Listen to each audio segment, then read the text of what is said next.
अस्सलाम वालेकुम नाजरीन, प्रोग्राम ग्राउंड जीरो के साथ मैं हूं शिफा यूसुफजई। पहलगाम वाकये के बाद भारत का ओवर रिएक्शन सामने आ गया है और भारत ने एकतरफा इकदाम उठाते हुए सफारती सतह पर अपनी ढिठाई का अमली सबूत दे दिया है। भारत ने ऐसे फैसले कर रखे थे शायद पहले से ही कि जिनके बारे में दुनिया को तो इल्म नहीं था, लेकिन भारत पूरी तैयारी के साथ इस दफा मैदान में आया और पहले से ये प्री प्लान सारा मामला था जो भारत कर रहा है। फॉल्स फ्लैग ऑपरेशन के क्लाइमैक्स के रूप में अब ये दिखाई दिया है सबको।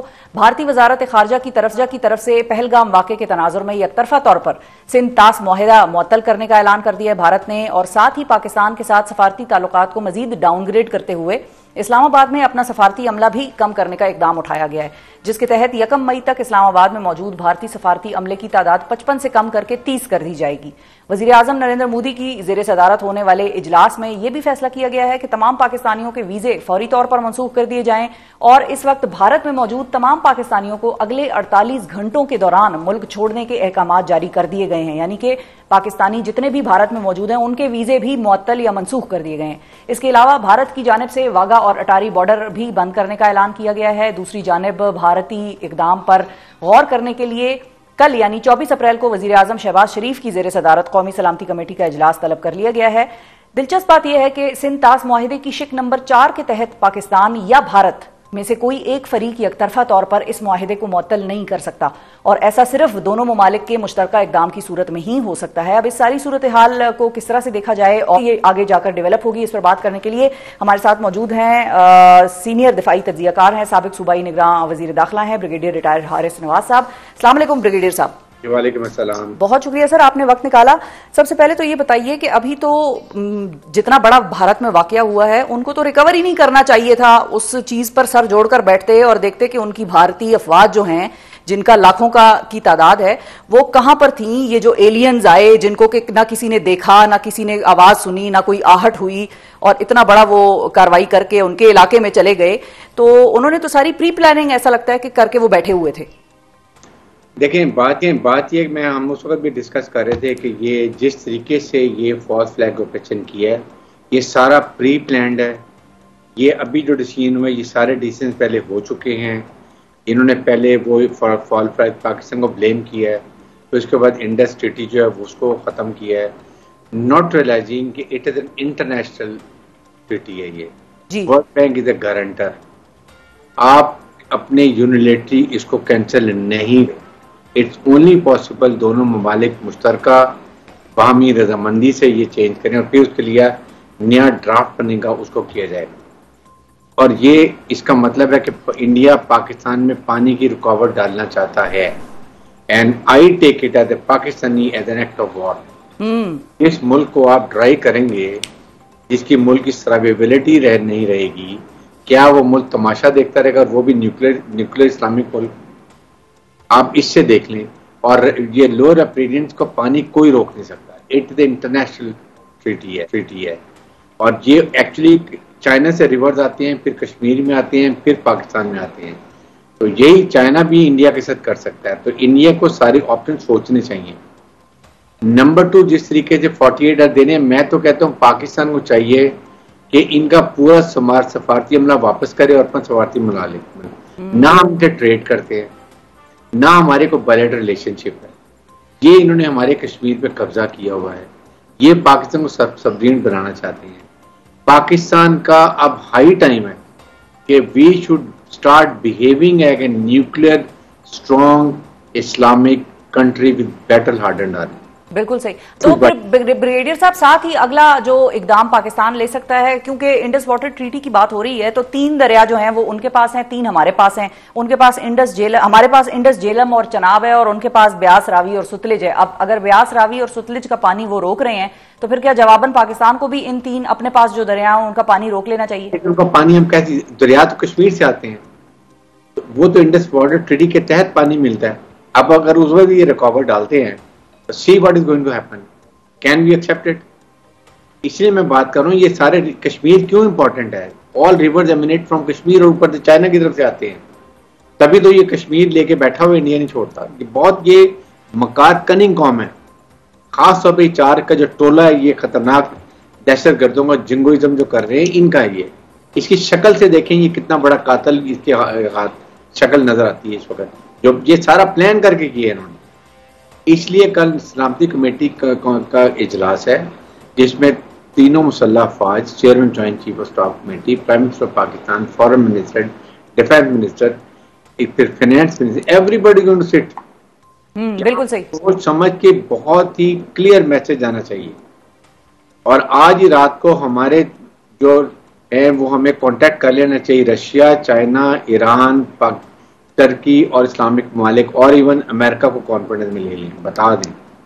अच्छा, मैं ब्रिगेडियर साहब आपसे दो सवाल है मेरे। एक तो ये है कि क्या ऐसा तो नहीं है कि पहलगाम वाकये को बुनियाद बना के सिंध तास मुआहिदा ही मुअत्तल करना मकसूद था? क्योंकि अगर आपको याद हो 2019 में मोदी ने इसी हवाले से एक स्टेटमेंट दी थी कि हम सिंध तास मुआहिदा शायद मुअत्तल करना चाहते हैं या ख्वाहिश रखते हैं या कर देंगे, कुछ ऐसी बात उन्होंने की थी उस वक्त। देखें शिफा, ये प्री प्लान्ड है, इन्होंने सारी चीजें पहले से प्लान की हुई, अब ये डिस्क्लेयर करते जा रहे हैं। दुनिया में कहीं नहीं होता कि आप एक जगह पर अगर टेररिस्ट एक्टिविटी हो तो आप दूसरे मुल्क को मुर्दे इल्जाम करा दें। ना आपने कोई इंक्वायरी की, ना इन्वेस्टिगेशन की, या आपने ऑडियो, वीडियो, कोई डॉक्यूमेंट्री या वीडियो विजुअल कोई चीज को तो आप प्रूफ देते हैं।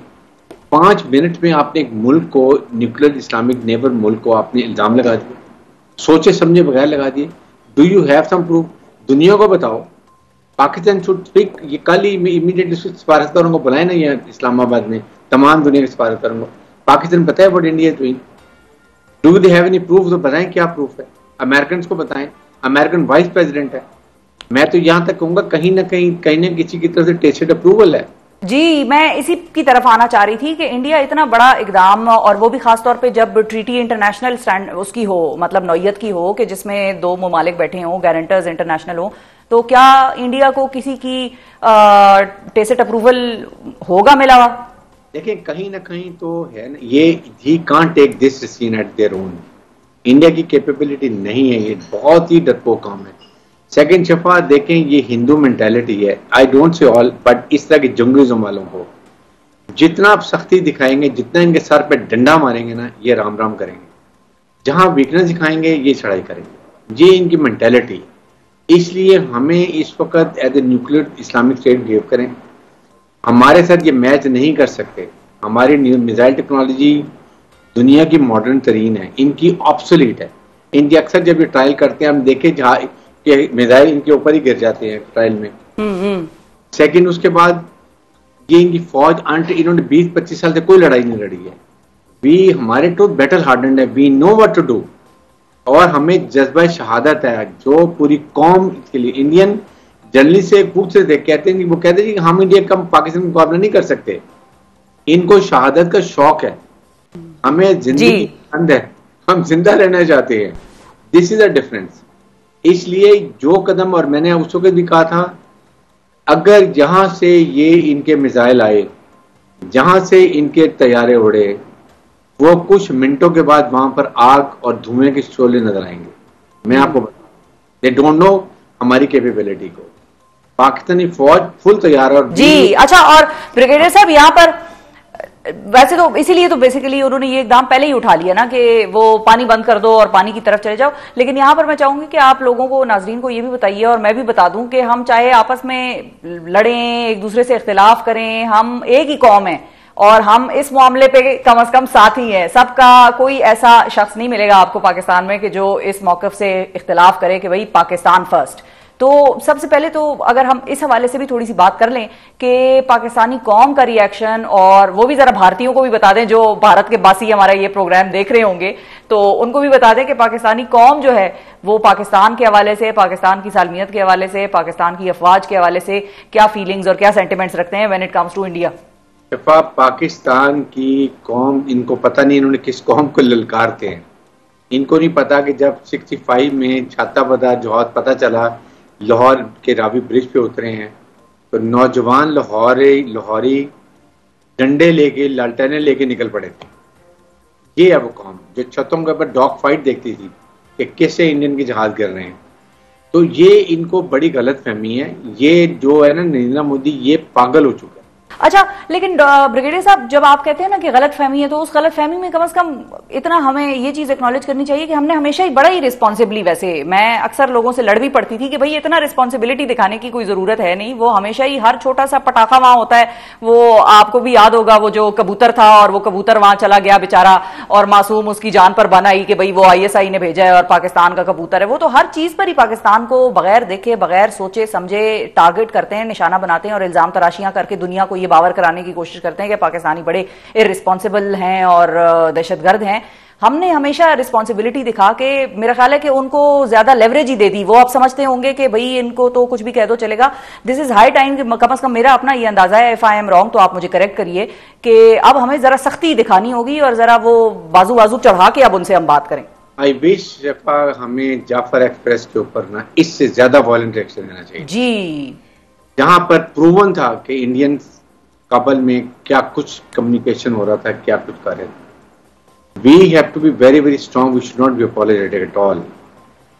ये इन्होंने फॉल्स फ्लैग में ना पाकिस्तान इन्वॉल्व है, they know, their military knows, the people of India knows, the whole world know, through satellite communication हर चीज वहां पर है, कहां से क्रॉसिंग हुई कुछ नहीं।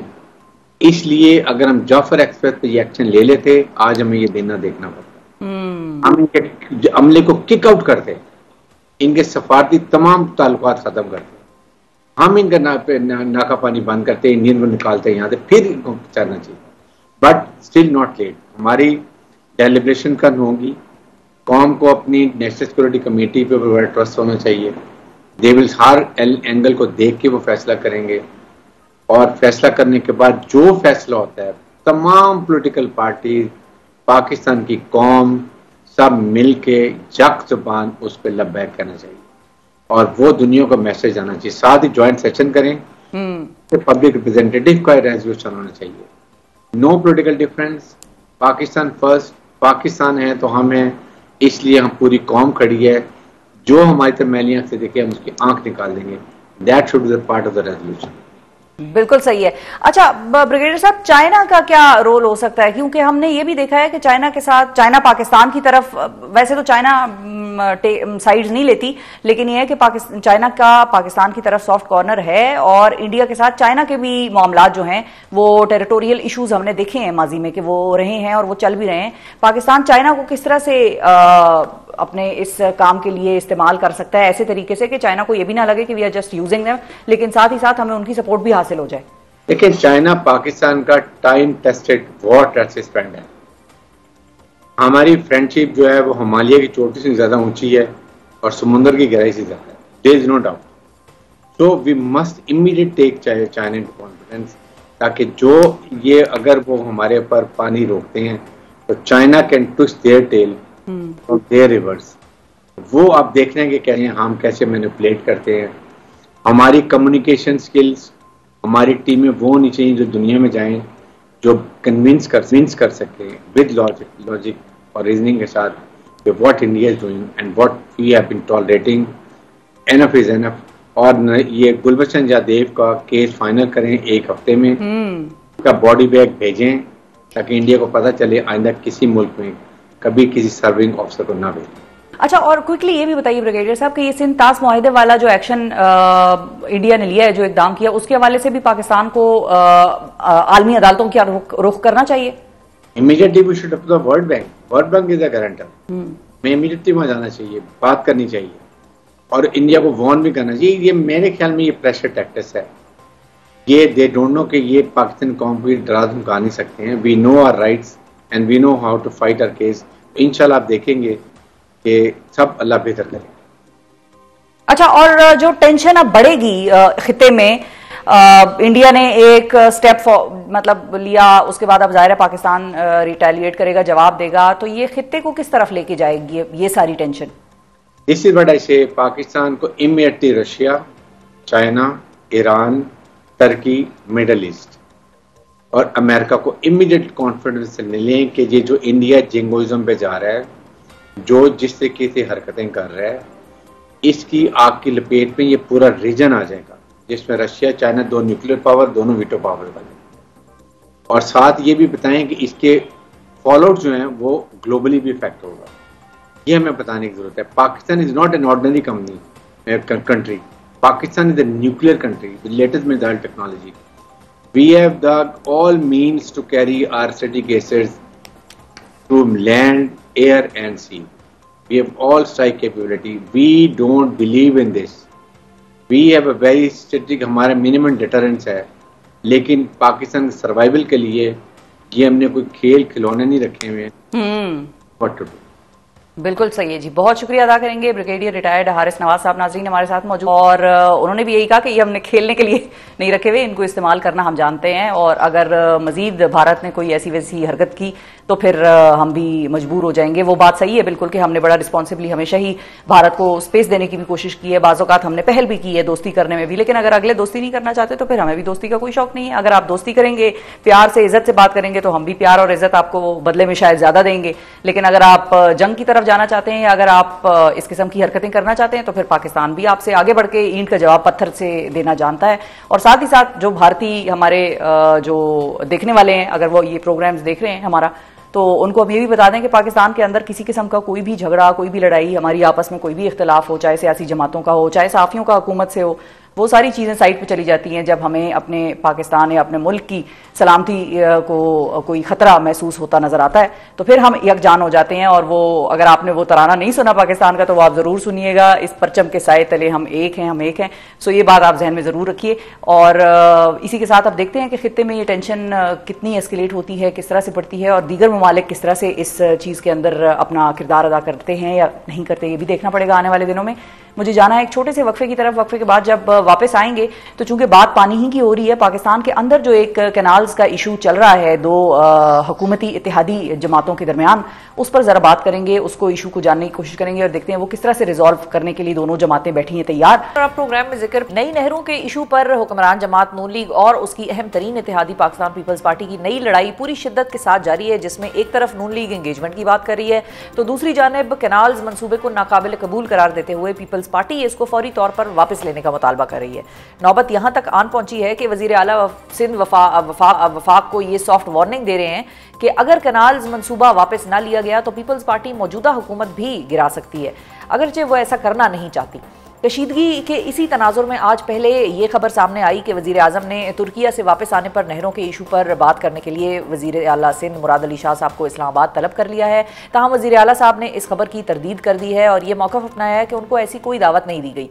नून लीग और पीपल्स पार्टी की लड़ाई के शोर शराबे में आज मौलाना फजलुर रहमान ने भी एक बार फिर हुकूमत पर अदम एतमाद करते हुए मुल्क में नए शफाफ इंतखाबात का मुतालबा किया है और ये मौक़िफ़ अपनाया है कि हुकूमत अवाम के मसाइल हल करने में नाकाम हो चुकी है। एक तरफ हुकूमत को मौलाना के तेज़ व तुंद हमलों का सामना है तो दूसरी जानिब चंद रोज़ कबल ही इस्लामाबाद में अमरीकी कांग्रेसमैन की फ़खरिया अंदाज में मेज़बानी करने वाली हुकूमत से उसी वफ्त के एक अहम रुकन जैक बर्गमैन ने वतन वापस जाकर एक बार फिर इमरान खान की रिहाई का मुतालबा कर दिया है। एक्स पर दिए गए बयान में जैक बर्गमैन का कहना है कि पाकिस्तान के दौरे के दौरान मुख्तलिफ रहनुमाओं और कम्यूनिटीज़ से राब्ते के बाद मैं इमरान खान की रिहाई के मुतालबे को दोहराता हूँ और अमरीकी कांग्रेसमैन के बकौल अमरीका और पाकिस्तान के दरमियान शराकत जमहूरियत, इंसानी हुकूक और मुआशी खुशहाली जैसी मुश्तरका इक़दार के जरिए मजबूत होती है। आइए मिलकर आज़ादी और इस्तेहकाम के लिए काम करें। अब हुकूमत को इस पैगाम और वाज़े मुतालबे की क्या समझ आ रही है, मौलाना का नए इंतखाबात के लिए अपना मुतालबा दोहराना क्या बता रहा है और नून लीग पीपल्स पार्टी की लड़ाई का मंतकी अंजाम क्या होगा, इस हवाले से गुफ्तगू करने के लिए हमारे साथ मौजूद हैं नून लीग के रहनुमा हैं वज़ीर मुमलिकत बराए कानून व इंसाफ हैं बैरिस्टर अकील मलिक साहब, और हमारे साथ मौजूद हैं सीनियर रहनुमा पाकिस्तान पीपल्स पार्टी और सिंध के वज़ीर बल्दियात सईद गनी साहब। अस्सलाम वालेकुम जी बैरिस्टर साहब, सईद गनी साहब, thank you for your time also sir. Barrister साहब आपसे आगाज करते हैं क्योंकि गवर्नमेंट ऑफ द डे आप हैं। सबसे पहले तो ये बताइए कि जो बात यहाँ तक पहुँच गई है कि लड़ाई इस कदर शदीद हो गई है कि पीपल्स पार्टी को ये कहना पड़ा आप लोगों को कि हम अगर आप लोग इस चीज़ को वापस नहीं लेंगे तो हम हुकूमत गिरा भी सकते हैं, ये मतलब एक बड़े नौयत की धमकी है जो कि बड़े सॉफ्ट अंदाज में दी गई है, लेकिन बहरहाल अगर दी गई है और बात कर दी गई है तो फिर डेफिनेटली उनका जहन में एक आइडिया आ गया है।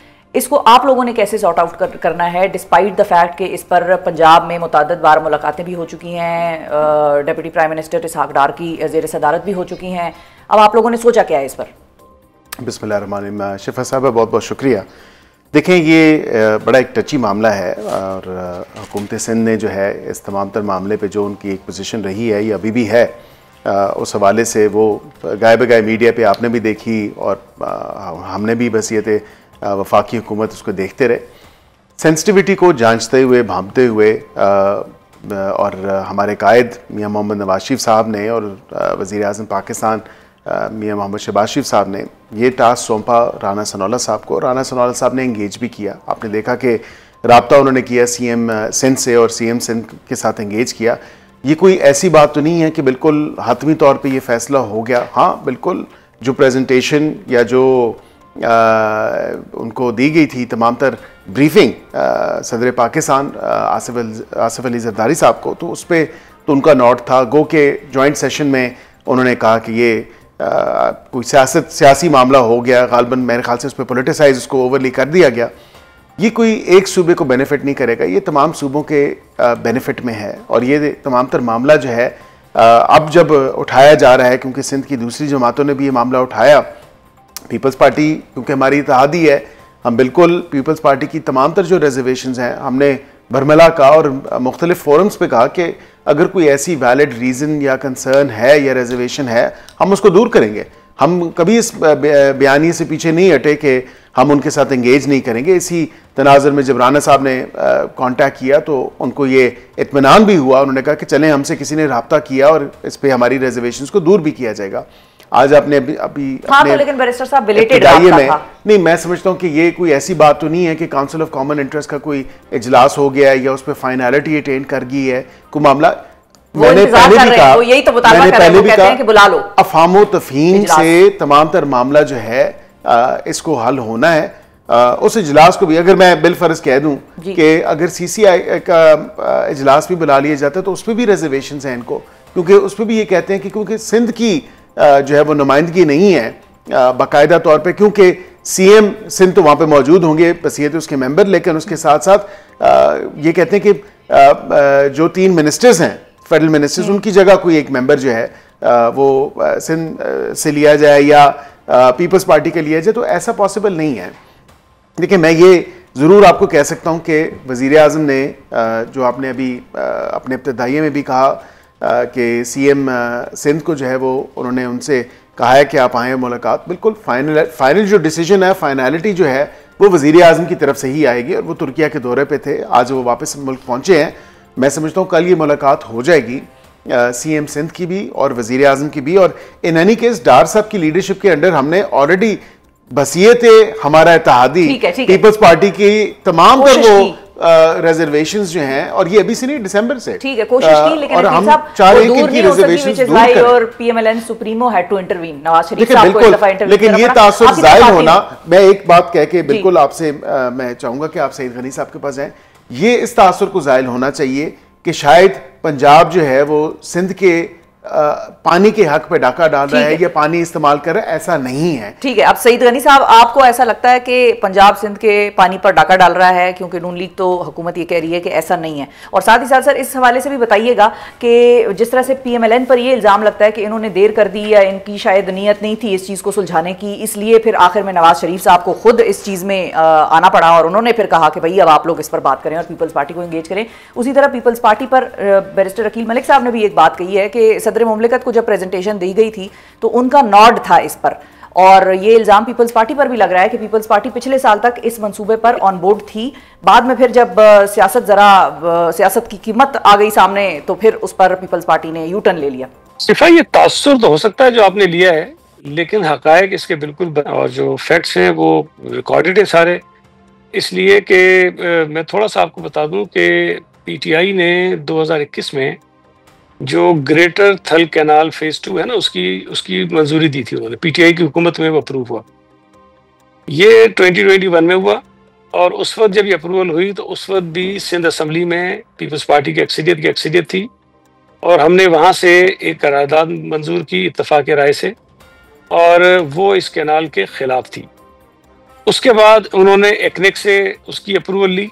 ठीक है, जब एक्नेक से अप्रूवल ली हमने वहाँ मुखालफत की और एक्नेक की अप्रूवल के खिलाफ हमें ये राइट था कि हम सीसीआई में जाते, और हमने उस वक्त 2022 में पीटीआई की हुकूमत के होते हुए सीसीआई में ग्रेटर थल कैनाल के खिलाफ भी अपना केस प्लेस किया। इसका मतलब ये था कि पीपल्स पार्टी उस वक्त भी कैनाल्स के खिलाफ बात कर रही थी, और जो हम हुकूमत में थे ना, हम सड़क पे आके मुजाहरा तो पहले नहीं करेंगे, हमारे पास जो फोरम्स अवेलेबल है उस पर बात करेंगे, अपना पॉइंट ऑफ व्यू रखेंगे, उसकी मुखालफत करेंगे, वो हमने किया।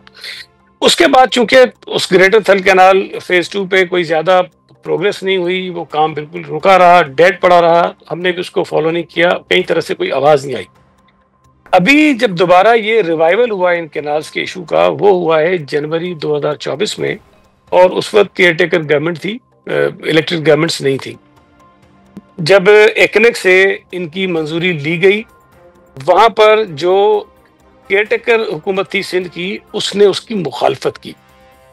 उसके बाद एकनेक से मंजूरी लेने के बाद जब ये चीज आगे बढ़ी और इलेक्शन से जनवरी में इरसा से लेटर लिया गया था, इरसा से, ठीक है, उस वक्त सिंध के मेंबर ने मुखालफत की, और फरवरी में फिर जो है एकनेक ने अप्रूवल दी, और वहां पर भी मुखालफत की हमने, जो सिंध हुकूमत थी उस वक्त की केयरटेकर, उन्होंने उसको अपोज किया।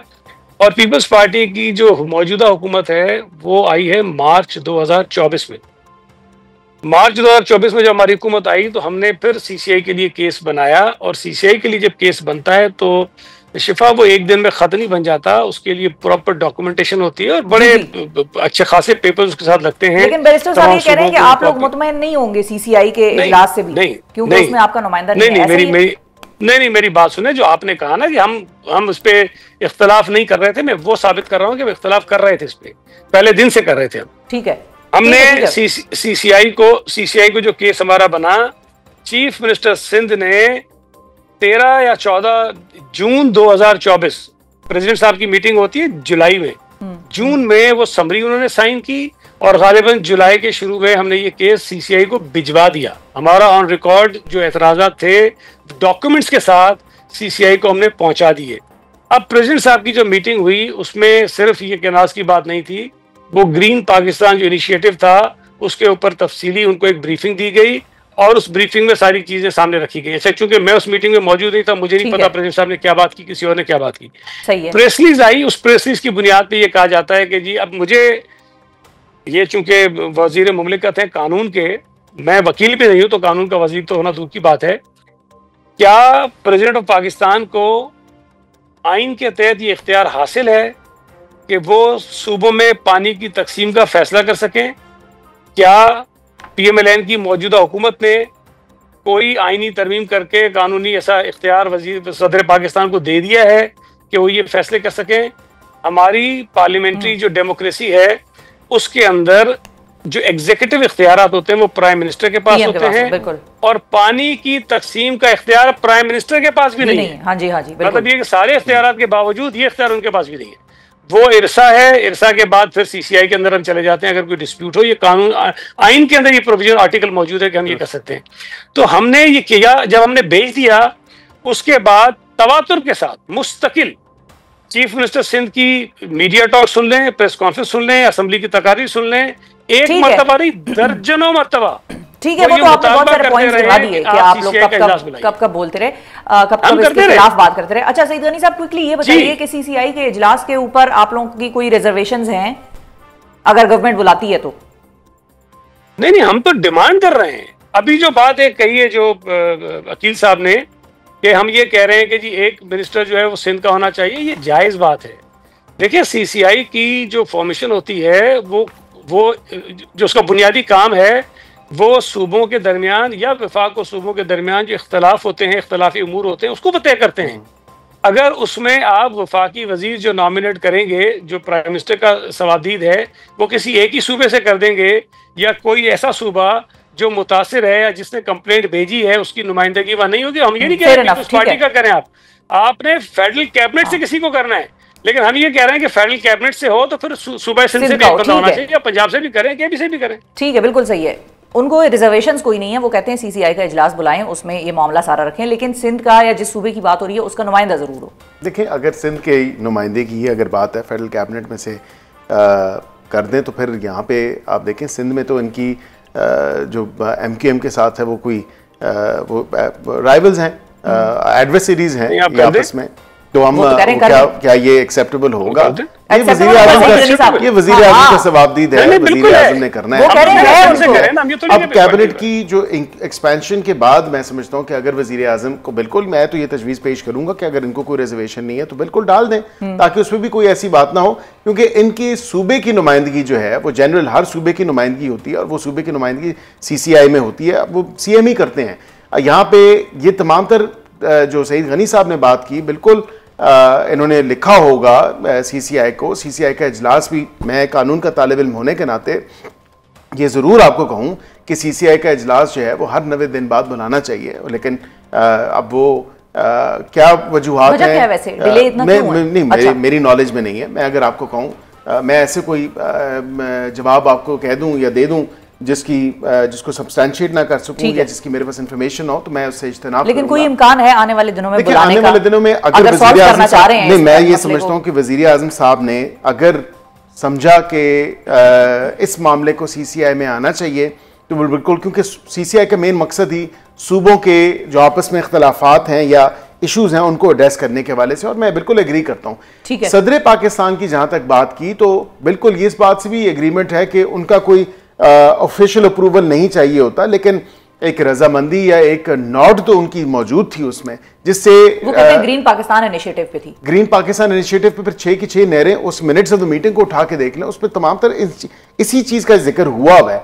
अब यहाँ पे फिर ग्रीन पाकिस्तान इनिशिएटिव की अगर बात करें तो फिर नवीद कमर साहब ने भी ये एक प्रोग्राम में कहा, उन्होंने कहा जी हमें 6 की 6 नहरों से मसला नहीं है, उनमें से एक नहर है उसका इशू, एक कनाल है उसका इशू है, और उस केनाल में भी उसकी पानी की डाइवर्जन के ऊपर इशू है। अच्छा, आपके भी वजीर जो आबी वसाइल के हैं मोइन वट्टू साहब, उन्होंने भी एक बात की है, उन्होंने कहा है कि 2 नहरें निकलेंगी, 2 नहीं निकलेंगी, वो भी कुछ कंफ्यूजिंग सा बयान था। कितनी नहरें निकलेंगी? 6 निकलेंगी, 4 हैं, 2 हैं, क्या है? इन प्रिंसिपल 6 हैं, जो 6 नहरों पे ये जिस तरह कहते हैं कि जी हमें 6 की 6 नहरों पे इशू है।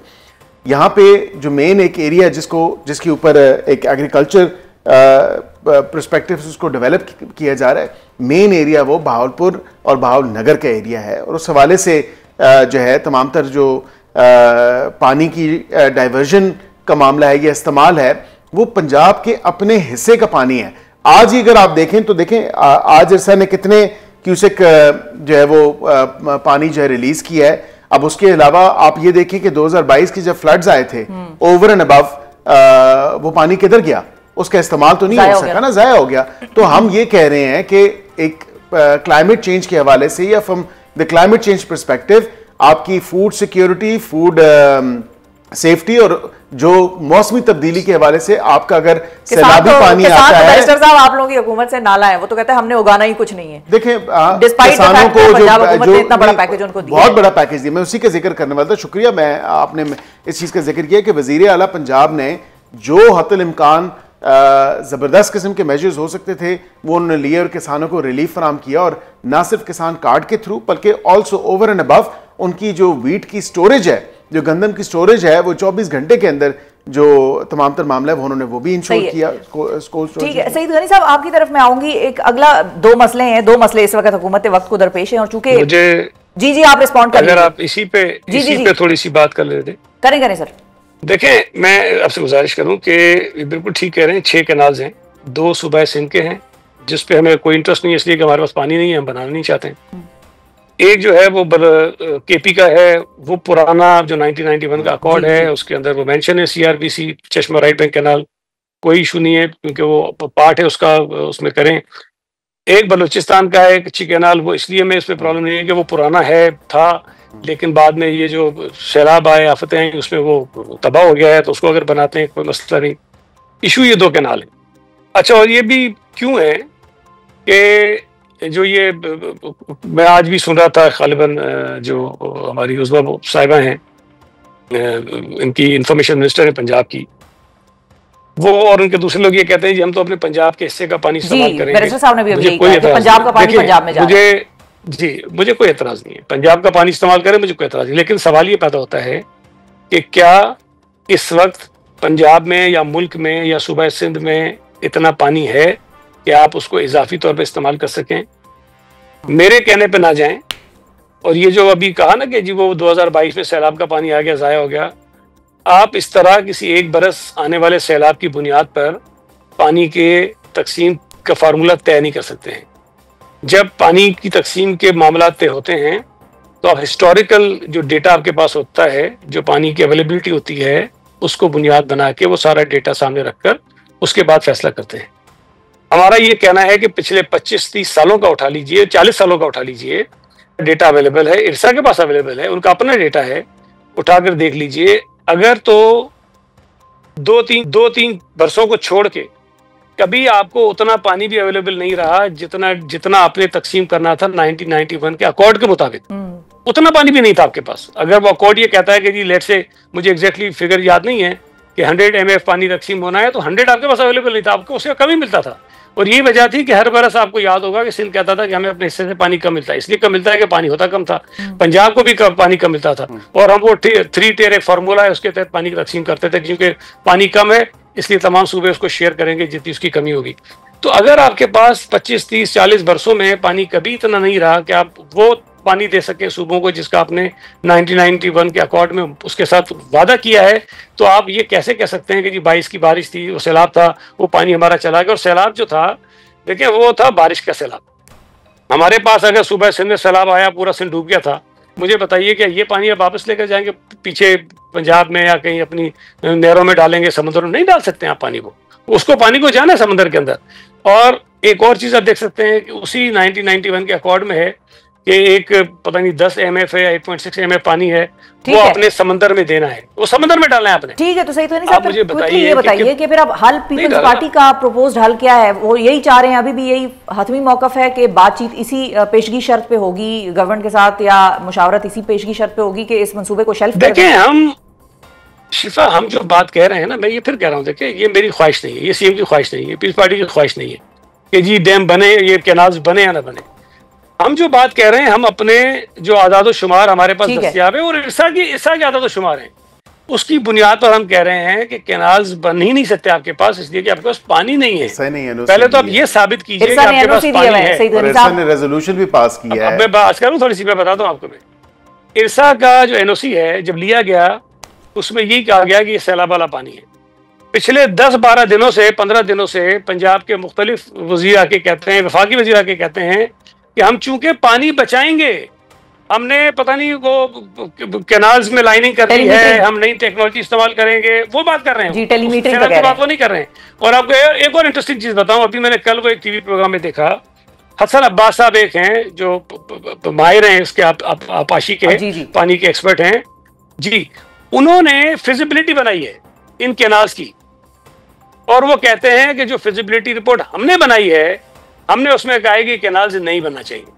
उन्होंने कोई और तरीकेकार बताया पानी का निकालने का, कि उस पानी को इस्तेमाल करें, नई टेक्नोलॉजी इस्तेमाल करें।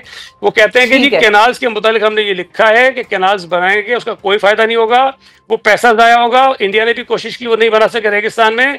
और दूसरी बात उन्होंने कहा कि हमने ये लिखा है उसके अंदर कि अगर आप कैनाल्स बनाएंगे तो सूबों की आपस में लड़ाइयां होंगी। बिल्कुल सही है। बस फाइनली मैंने तो नहीं देखी फिजिबिलिटी रिपोर्ट इसकी, इन्हीं कैनाल्स की, ठीक है, इंडिपेंडेंट आबादी का एक्सपर्ट। ठीक है, सईद गनी साहब क्विकली ये बताइए कि आप लोग शेल्फ ही कराएंगे इस प्रोजेक्ट को, या हत्तल इम्कान कोशिश यही है? इसके अलावा कोई ऑप्शन, कोई रास्ता नहीं है। मैं फिर कह रहा हूं कि पानी अवेलेबल नहीं है, पानी अवेलेबल नहीं है, तो आप लोग क्या पंजाब को देंगे? फाइनल कमेंट, ये फाइनल कमेंट ये है शिफा साहिबा, मैं पहले भी कह चुका हूं, अब तो राना साहब ने भी ये बात की कि या तो ये हमें कन्विंस कर लेंगे या हम इनको कन्विंस कर लेंगे।